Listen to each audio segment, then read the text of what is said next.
Okay, we should be live now. Hello everyone, and greetings from a surprisingly sunny The Hague. My name is Fabio Cristiano, and on behalf of our team at the Hague program for cyber norms, I'm delighted to welcome you to this panel debate. The title for the debate is EU Cyber Sanctions Between Effectiveness and Strategy. And for those that are not familiar with our program, this panel is actually just the most recent of a number of events we have been hosting online, and these are available on the website. So I invite you really to check our website and see all the kind of contents we have been producing during the last difficult pandemic year. Yes, so you can see the website and our social media online, and also the recently launched YouTube and Spotify channels. So through these public events, we particularly aim at nurturing a conversation between academia, the policy community, and beyond on questions related to international cybersecurity. So in this very spirit, I'm very grateful that we are joined today by a fantastic and diverse lineup of speakers. We have Timo connecting from Curaçao. Timo Koster is the former Dutch ambassador at large for security policy and cyber, and the former director for defense policy and capabilities at the headquarters of NATO in Brussels. Welcome, Timo. Thank you. We have Erika Moret. I cannot see her on the screen, but I hope that she's connected now, who is a senior researcher at the Center for Global Governance and visiting lecturer at the Department of International Relations and Political Science at the Graduate Institute of Geneva. Welcome, Erika. And Stefan Soesanto, who's a senior researcher in the Cyberdefense project within the Risk and Resilience team at the Center for Security Studies at ETH in Zurich. Thanks for having me. Welcome, Stefan. So before starting, I would like to briefly mention some rules of the game for today. During the first part of our panel debate, 45 minutes, our guests will be addressing three major themes. The first theme relates to the actual development and the nature of cyber sanctions at the EU level. The second theme focuses on the actual effectiveness of cyber sanctions. So questions related to the viability of sanctions. And to conclude, our third theme will be focusing on the broader strategic function of cyber sanctions in relation to the Union ambition to establish itself as a normative power with regards to cyberspace. After these 45 minutes, we'll be welcoming questions from the audience. You can post them in the Q&A box on the right-hand side, and you can submit them throughout the session, but we will be only addressing them at the end during the Q&A session. Of course, please mention your name and affiliation, and as we will not be taking anonymous questions, please keep the questions short and ideally indicate whether you are addressing your question to a specific panelist or to the entire panel. That being said, I feel we can now safely move to our discussion and the first theme of our debate. As I mentioned, the first part of our debate will be focusing on the nature and the process of the Union's cyber sanction as they have been recently adopted, right, in October 2020. So Erika, welcome again. I would like to start with you and ask you, what can actually the EU cyber sanctions achieve? How do they integrate in the broader sanction scheme of the Union? Can you tell us a bit what's the state of the art at the EU? Sure, absolutely. And first of all, thank you very much for having me. Please let me know if there's a problem with my video and I can turn it off, because I'm currently in the mountains in Switzerland and the connection isn't perfect. So far, it's okay? Yeah, good. Okay, so first of all, I should mention that I am principally a sanctions specialist, and I cover particularly EU sanctions across the board, everything from Russia, Iran, North Korea, and so on.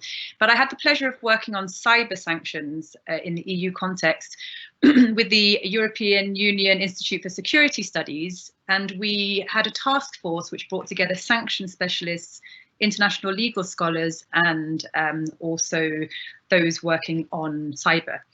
And we produced something which I have here in front of me, Guardians of the Galaxy, EU Cyber Sanctions and Norms in Cyberspace. So this is principally my experience of working on EU cyber sanctions.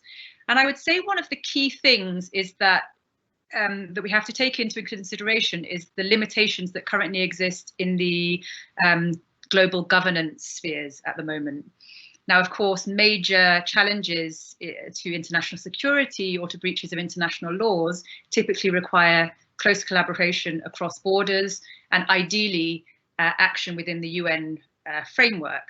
But in the case of the use of sanctions in the multilateral sphere, this hasn't been possible. And there are some quite obvious reasons for this. The agreement of sanctions at the UN Security Council requires agreement between the P5 members.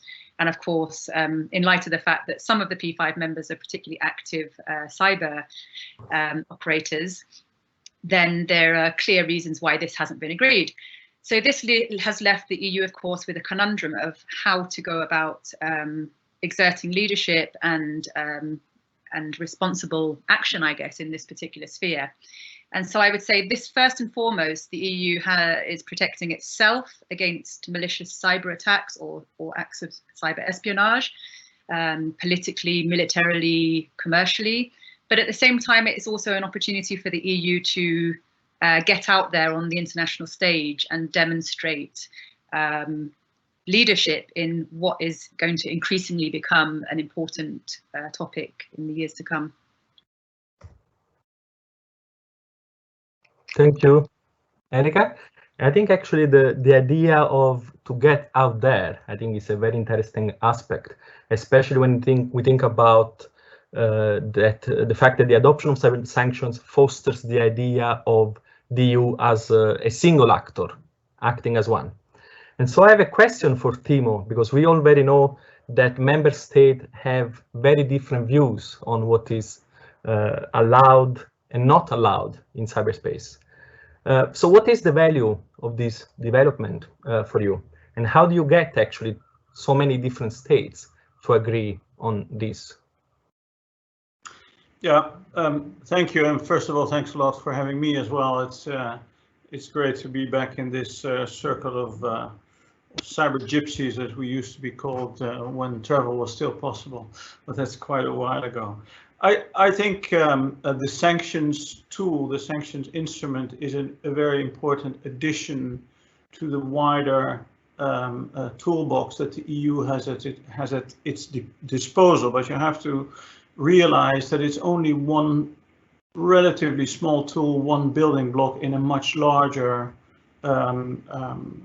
toolbox. So EU sanctions is part of the cyber diplomatic toolbox, which again, in turn, is part of the wider EU cyber diplomacy policy, which serves to prevent conflict, promote stability, foster cooperation, and hopefully influence behavior of international actors in cyberspace. But we have to realize that it's not just the EU that does this on its own.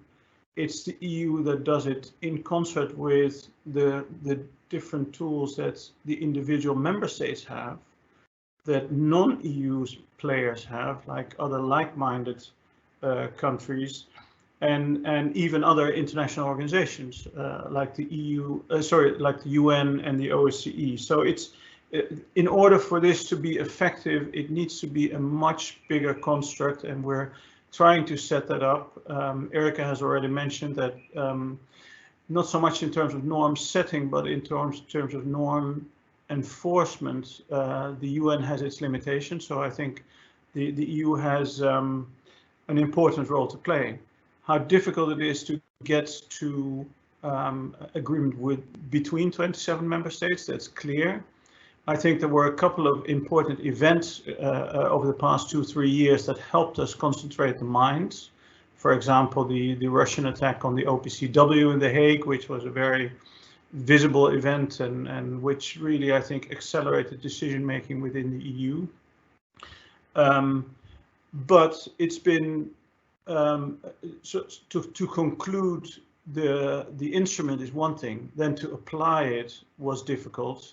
To review it, because there's a review pending, will be difficult again, and to expand it, as the EU cyber strategy now says, will even be more difficult. And every time you need unanimity for every step of the way. We'll talk about effectiveness later, but I think we made some important and encouraging first steps to integrate it into that bigger picture, but we've got still some way to go before it becomes effective.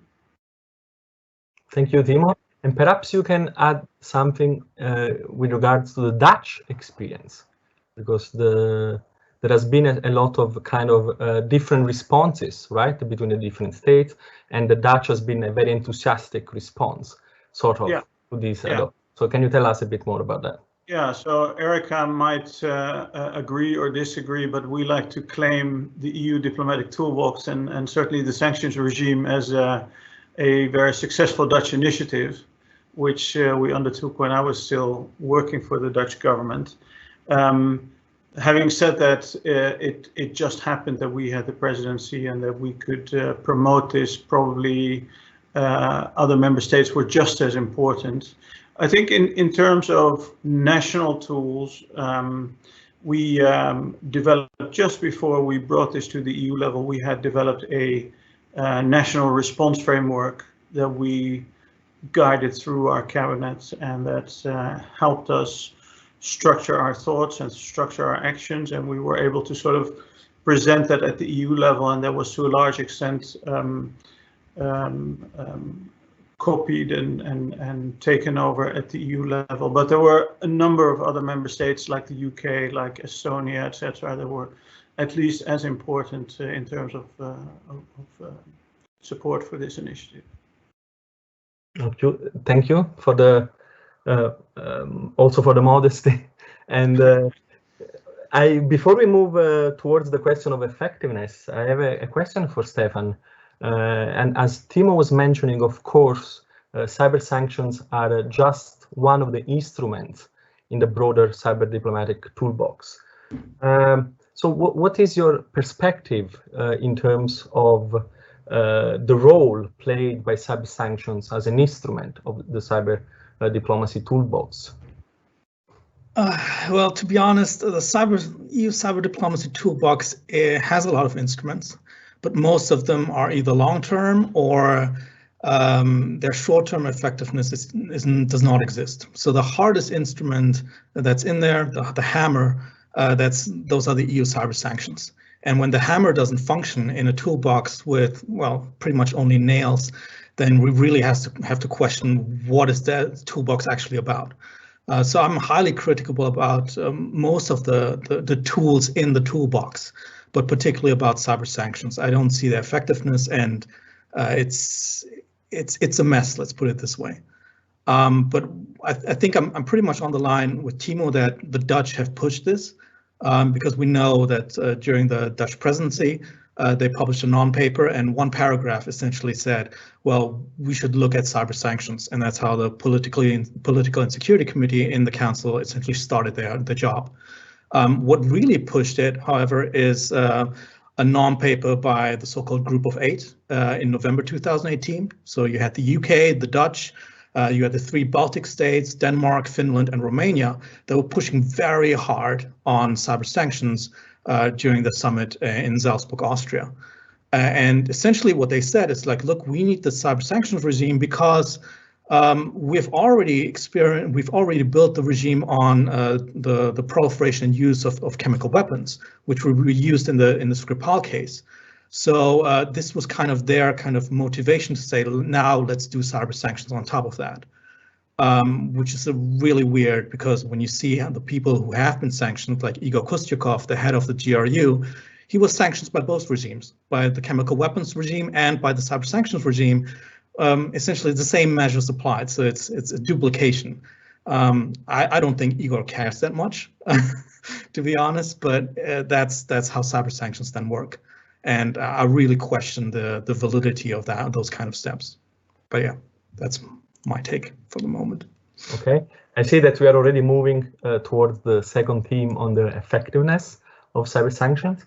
Before we do that, I would like to ask Erika perhaps to clarify for us the terms in which we can understand cyber sanction as a legal instrument vis-a-vis thinking about them as a political instrument. I know that this debate is very much developed in the context of academic discussions on sanctions, not necessarily with the cyber ones. So can you perhaps tell us a bit how we stand there? We cannot hear you, Erika. I'm sorry, that's the quotation of the year, isn't it? Your mute button. You're on mute. Yeah, I think you've hit the nail on the head. That's a really important question. And in case it helps, I think as sanction scholars, the way we try to think about sanctions is that they can serve a variety of different purposes. And so you don't just think about perhaps the more typical understanding of sanctions in the public domain is coercing a target to change its behavior. So, you know, getting it to do something different to what it's doing or stopping it from doing something. And actually in cyberspace, this is quite difficult. And it's particularly challenging against targets that, for example, a designated terrorist group that its whole existence depends on a certain ideology, or a certain government whose very existence depends on staying in power. So what often happens is actually coercing a target to change its behavior sometimes is less effective, but what is more effective is constraining a target's ability to access either resources or finances, or a signaling function as well. And so I think we need to think of how the sanctions exert an impact and how effective they are along these kinds of different lines, that it's a more nuanced understanding than just necessarily stopping a cyber attack, but there's lots of different layers to it. Yeah, and I think we have now officially moved to the second part of the discussion, and I think it's very interesting to think about sanction as a political instrument, also because in the cyber diplomatic toolbox, it's clear that one of the functions for cyber sanction is the one of deterrence. So I have a question for Timo. What do you think about the effectiveness of cyber sanctions in terms of their deterrence effect? Do they work? Let me start by saying that I disagree with Stefan in the way he describes the sanctions instrument as a mess and ineffective. I think, first of all, I think to think about sanctions as a deterrent, that is, first of all, that's a sort of a paradigm that belongs to a completely different arena and that doesn't really apply to the cyber realm. So it's very difficult to say whether a sanction works or not, and if there's no cyber attacks, then the sanctions have worked, and if there are cyber attacks, then the sanctions haven't worked. That's far too simplistic to look at it. Again, cyber sanctions, if you look at it from a national perspective, for example, it's one of the many instruments you bring to bear to try to influence the calculation of your opponent, an adversary. One is, and this is a response framework that is much wider than just sanctions or offensive cyber. It starts on the left hand with resilience and capacity building. There's law enforcement involved, there are sanctions involved, all the way to the right where you have possible countermeasures and even kinetic response, which as an example, NATO has recognized that a cyber attack can actually constitute an Article 5 scenario, which means that it could be responded to with a kinetic attack. This has not happened in NATO, but it has happened once before. Israel has actually bomb a facility in the Palestine territories when they knew a cyber attack came from that particular building. So if you're going to, if you want to answer the question whether cyber sanctions are effective, you have to have a look at the complete response continuum, I would say, and see if it results in the kind of behavior that we want. I think overall, we're not happy with where we are at the moment. I think there's not enough restraint on the side of the adversaries, and there's not enough immediate reaction on the side of those who apply the sanctions for it to be for something that we could call fully effective. But we're working on this construct, and it's work in progress. It's a new area, and it's something that we cannot just with a flick of the switch make effective. And certainly the sanctions instrument that the EU has put in place can be made more effective. I could talk a little bit more about that in a moment. I have a couple of suggestions how that could actually be levered more effectively than it is now. Sorry, Erica, I'm hogging space. Erica, you want to add something?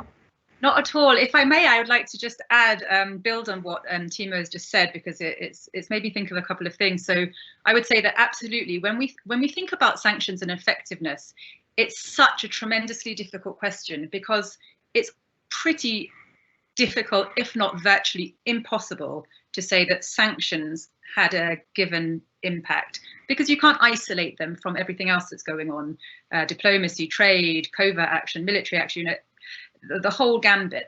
So I would say we have to be quite cautious in saying that they're effective or not. There are, of course, many studies that have sought to assess effectiveness, and I think we should draw on those. But at the same time, I think we need to be realistic in not expecting a kind of a very dramatic outcome, particularly as this is such a formidable target if you compare it to some of the other sanctions that the EU is employing.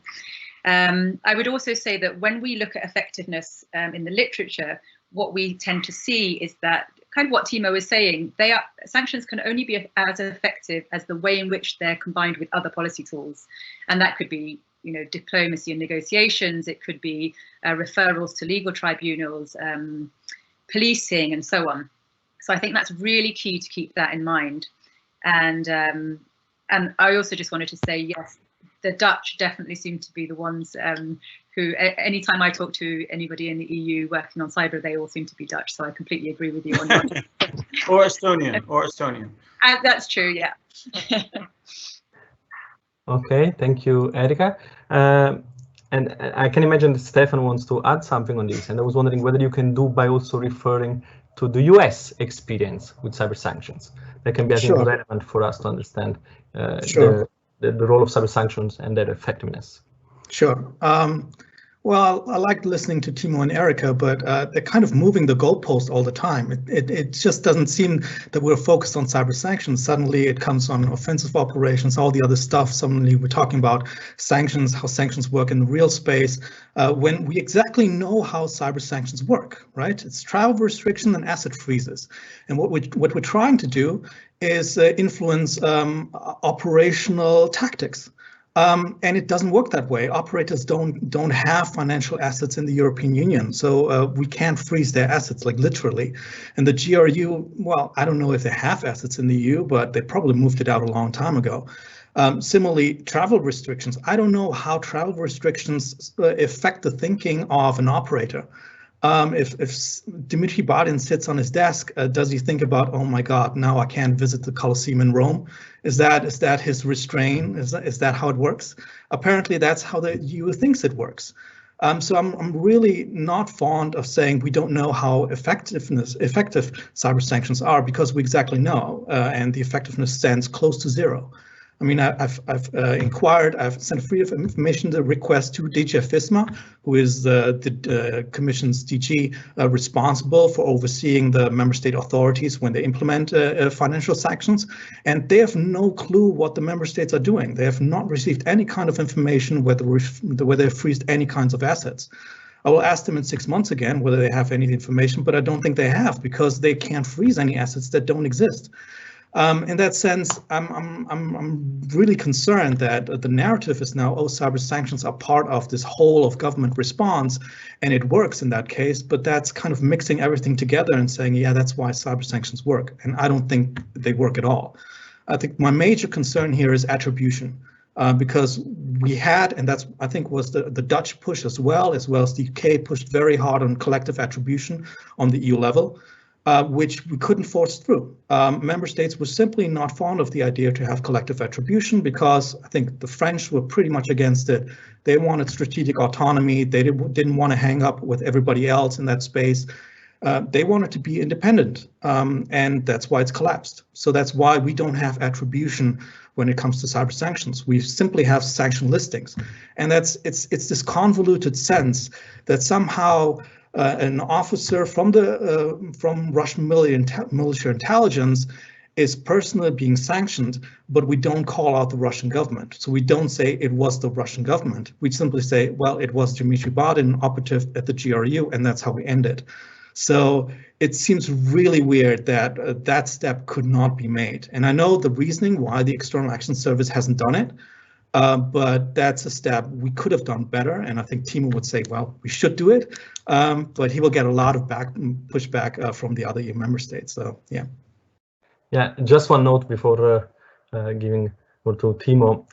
You anticipated one of the questions actually I had here, and I was wondering perhaps Timo, you can also address this in your response. Like an important debate in international cyber norms is, of course, the question of state attribution, right? And also going public with the naming and shaming. How do the adoption of cyber sanctions of the EU relates to this kind of debate, which has already been anticipated by Stefan and Timo? Yeah, I'm a born optimist and a glass half full guy, so I don't subscribe to the approach that Stefan takes, and really Stefan is the first one that I've heard in a long time argue against whole of government approach. I think everyone understands that cyber most of the time is a part of a wider campaign, and that the response needs to be a wide spectrum response as well. So I think it's not moving the goalpost if you indicate that cyber sanctions are not a sort of an isolated response, but it's part of a wider response. That's one. Having said that, there are indeed a couple of things that are that could be much better about the EU application of the sanction instrument. So the instrument itself might not be in trouble, but the application. First, attribution. I think it's at the moment it's very difficult to compile a listing. Whether you call it attribution or listing doesn't really matter. It's difficult to compile an evidence pack, as we call it, that is first of all convincing, that convinces 26 other member states, and not all of them have the same level of information. And secondly, that's unclassified, and that's very difficult to compile unclassified evidence packs. Why is that important? Because you need to be able to share it in an unlimited way, and secondly, the person targeted by the sanction has to have recourse to the European Court of Justice, which means that the evidence pack has to be accessible for the defense. So that's a difficult part, and we're working hard on this to get this to get better at this, but it's not easy.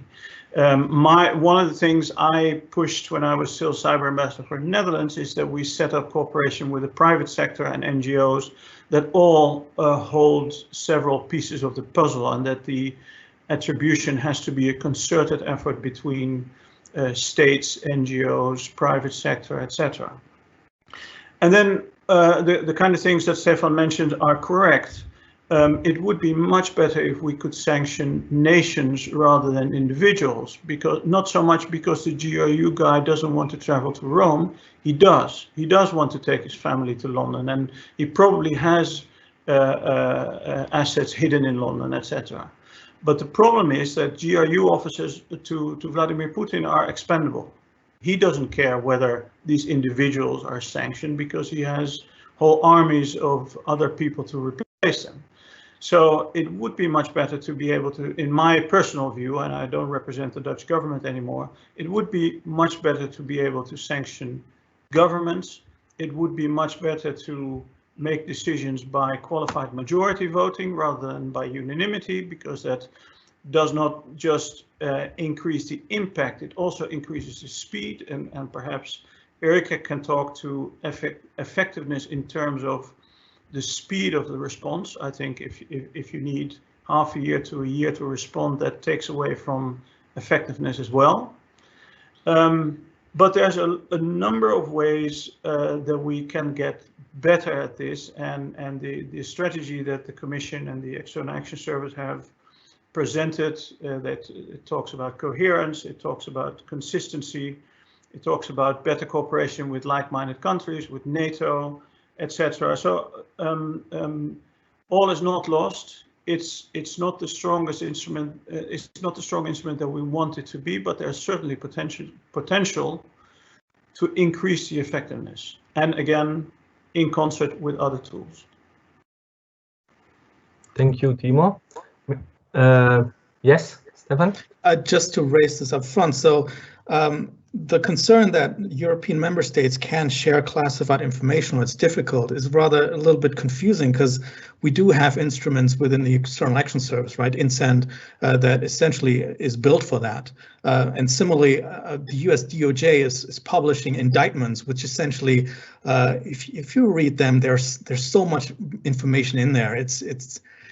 It shouldn't make it like EU member states shouldn't be able to share that kind of information even with the public. So we have a mechanism to share classified information, and we have a mechanism to share it with the public. And what I think is the problem is that a lot of EU member states don't want to share that intelligence capability or that information because they don't want to go through the whole sanctions process. It's like they view sanctions as either not being effective or it's not an instrument that suits their purpose. Which is why I think the Dutch case for the OPCW was enlightening, because it was very different. It was a counterintelligence operation. So essentially the Dutch not only prevented the operation from succeeding, but they burned all the Russian operatives in the process and for everybody. So when you're sitting in Nigeria and these pictures pop on the screen when the IVD presented it, it's like, yeah, these guys will not travel to Nigeria because we know they're Russian operatives. So you burnt them across the world. They will stay in Russia no matter what, right? And so for the Dutch government, I think the reason to be part of that first cyber sanction package was to say, like, look, this is the cherry on top. It's like when we presented our evidence on the OPCW, who said on the podium? It was the IVD, it was the defense minister, the Dutch defense minister, and it was the UK representative for the European Union, right? So where were all the other member states? And I think the reason that the Dutch government decided to be part of the sanction package was to say, look, you have to endorse our tools, essentially, our operation in that sense. So that is the gratification, the cherry on top. But other than that, I don't think that the Dutch got a lot out of it. No, one sentence about the OPCW case. OPCW case, you could argue it wasn't even a cyber case. It was a very simple intel operation, and it was unique in a sense that you never get another case that presents so much physical evidence, photos of people, laptops, telephones, etc. That's a very unusual case, and in that case, it's really easy to present it to the public in an unclassified way. And actually, when we went public with it, we got a lot of support on the day by EU member states, by NATO, by the United States, and a number of other countries around the world.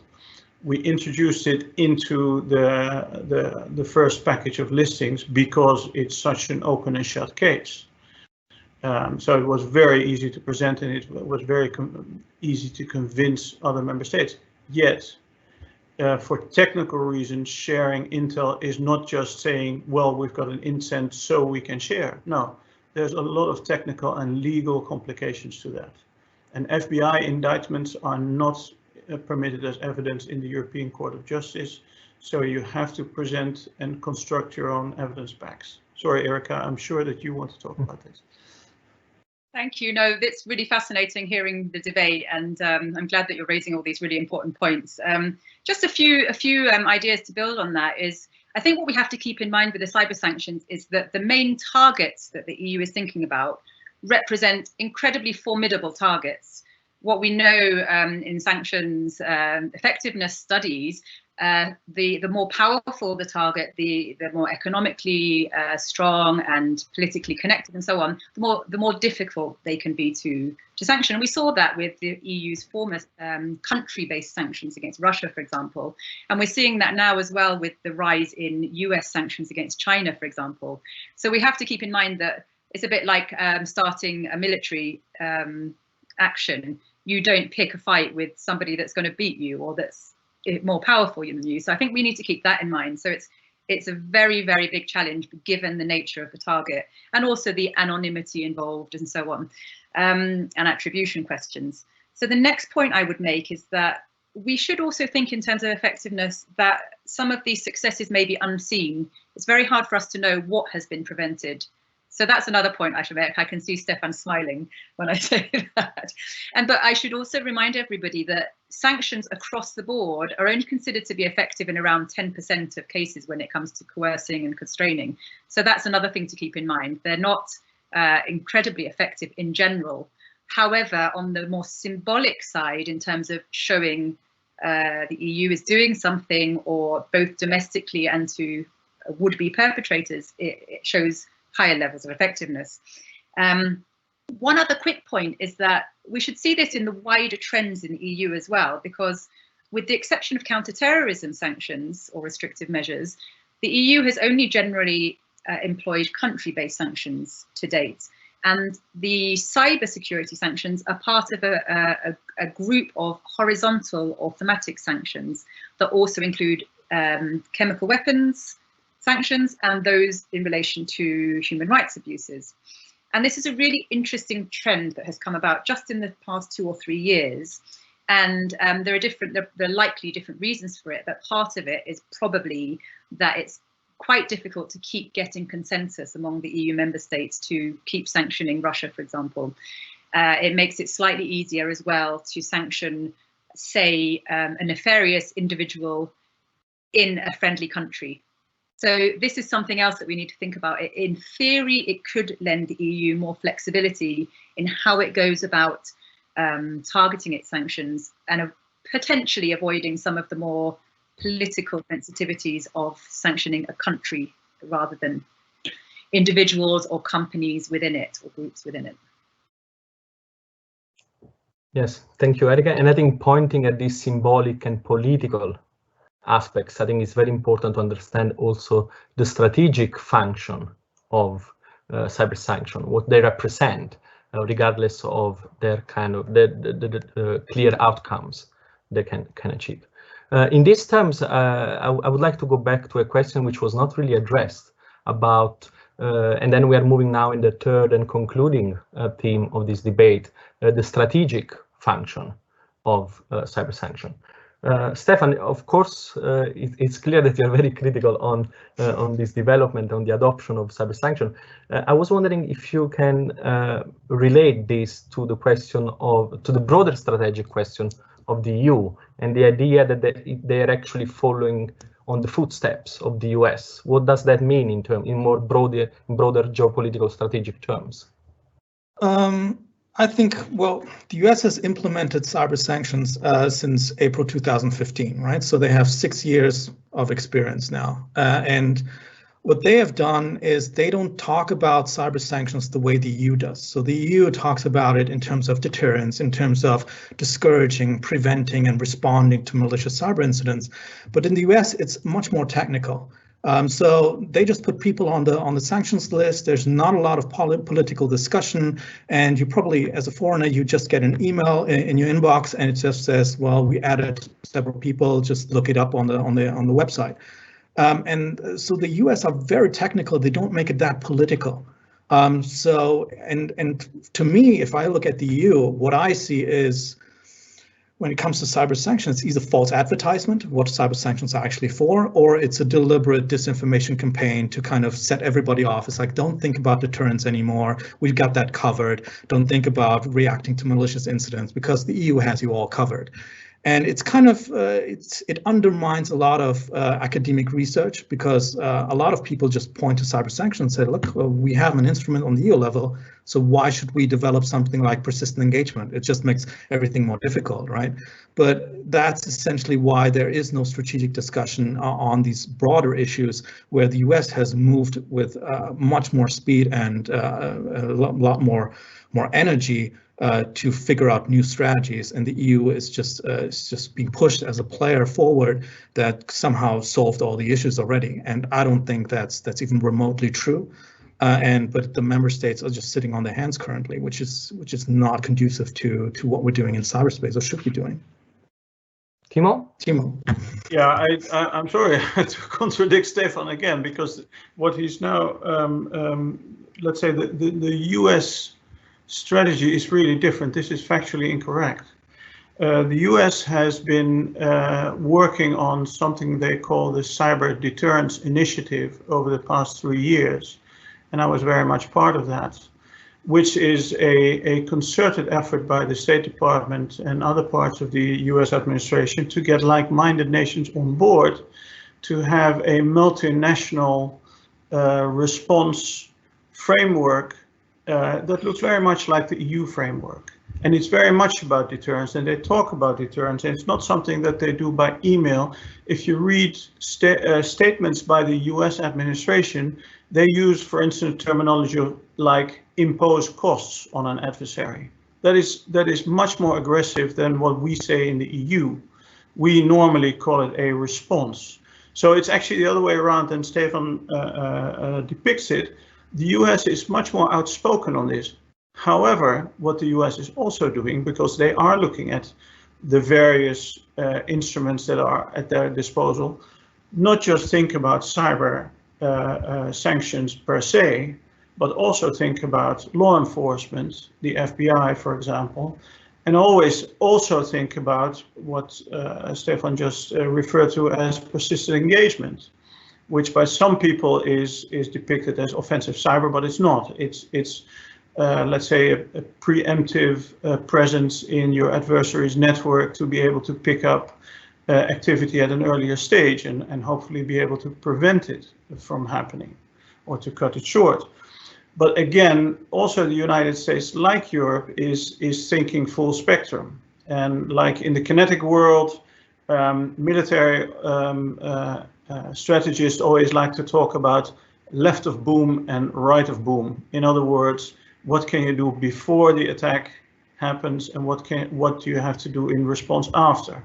Resilience, for example, capacity building, and those kind of things are what I would call left of boom. But they're as much as part of they're as much part of your response framework as the right of boom, the sanctions, the deterrence, if you want to use the term deterrence, and other instruments. But I wouldn't say that the US approaches this in a completely different way as Europe. And I'm afraid I'm always also going to say that they're not more effective than we are. It's like Erica says, you're only going to be effective in perhaps 10 to 20% of the cases. That's why the word deterrence is actually not very applicable in this realm.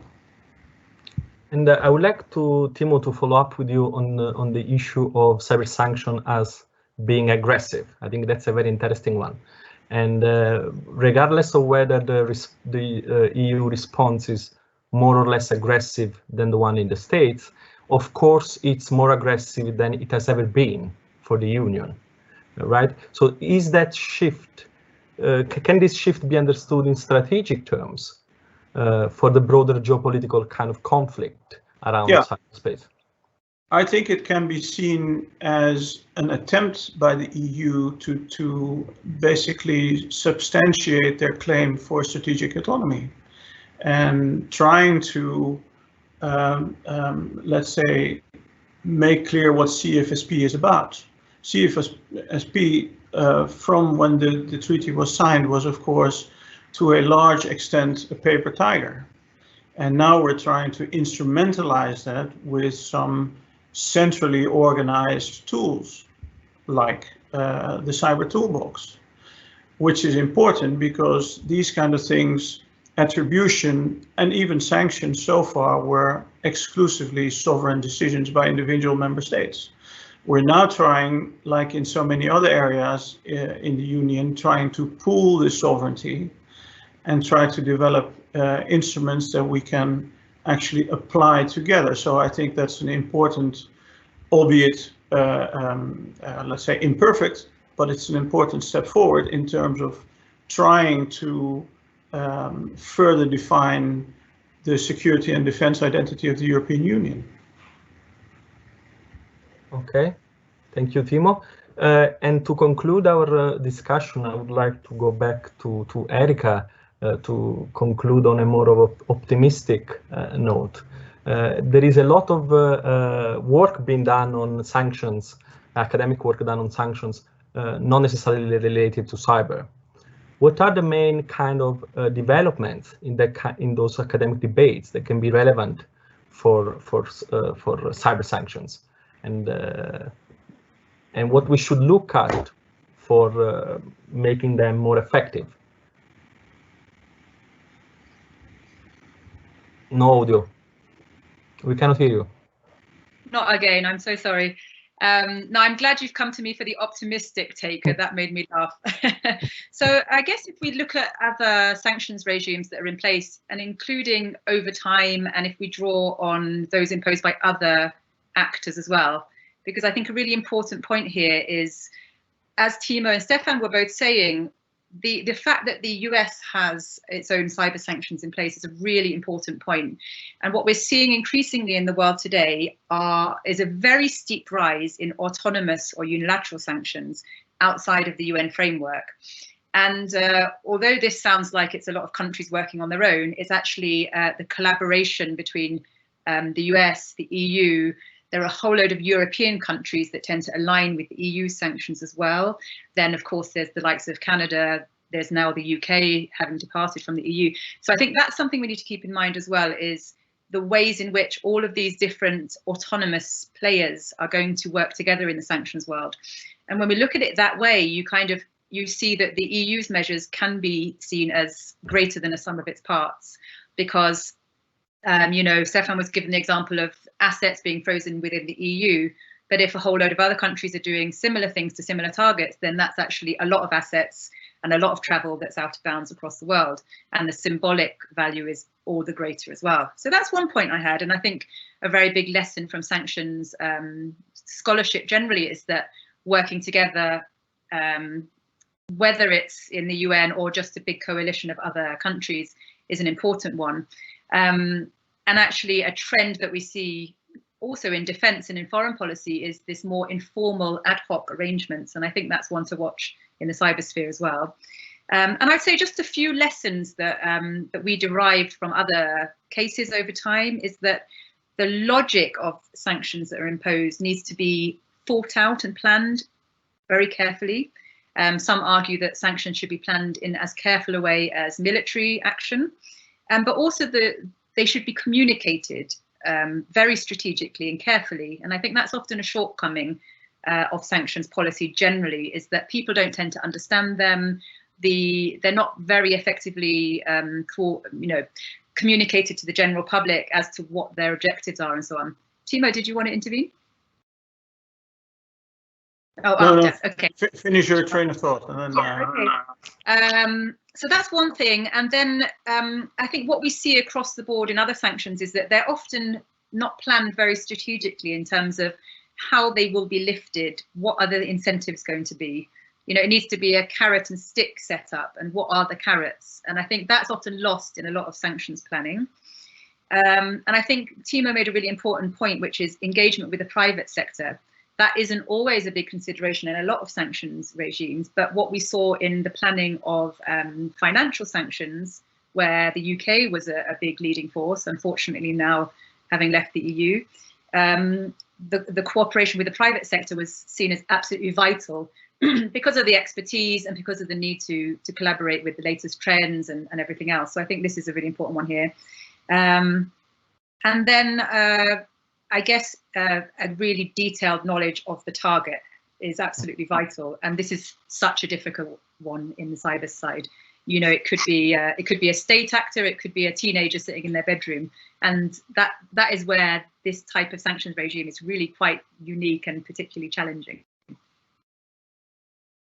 Yes, very good. Timo, did you want to add something? Yeah, thanks, Erica. Sort of made me think of something else, which I should have added to my previous answer, which is let's say the role of the EU as normative power.